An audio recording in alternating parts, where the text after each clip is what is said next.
There's a lot of talk about changing American culture, but have you ever asked yourself the question, well, who's actually doing that? We asked that in a pair of surveys that we ran recently, and we had all kinds of answers given to us by Christian conservatives.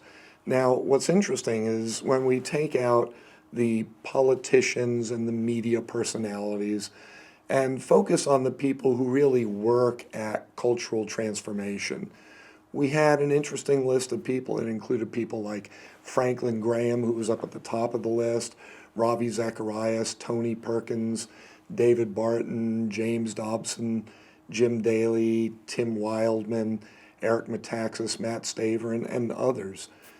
And when we asked them what organizations were making the most positive difference in moving the culture forward, again, we got an interesting group of organizations. Places like the American Center for Law and Justice, the Billy Graham Evangelistic Association, Samaritan's Purse, American Family Association, Focus on the Family, Family Research Council, and again, a bunch of others. Now, I think all of those places are working hard to change things, to make a better culture. But the question I want to ask you has to do with whether or not you know who those people in those organizations are, and if you're up to speed on what they're doing. See, I would suggest to you that as followers of Christ, part of our ongoing responsibility is to be affecting the culture in such a way that it's becoming more Christ-like all the time.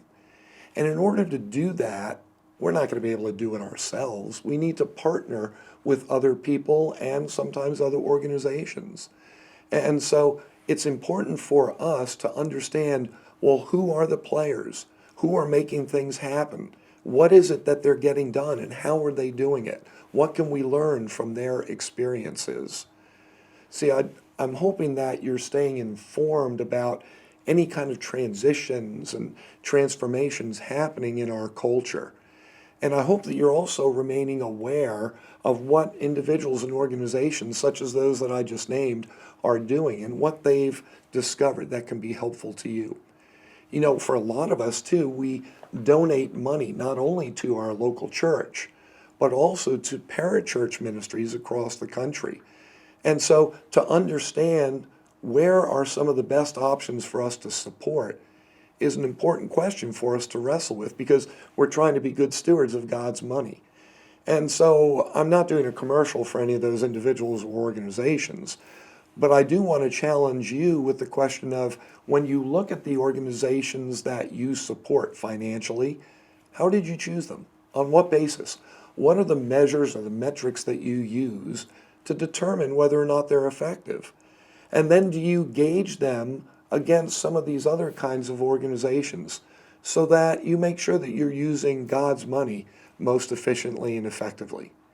See, this is a challenging era in which we live today. And so we don't have time or money to waste. I want to encourage you to not only stay informed about the issues and who's involved in what's taking place in our culture, but also to be thinking about how you can affect positive change through the individuals and the organizations that you partner with.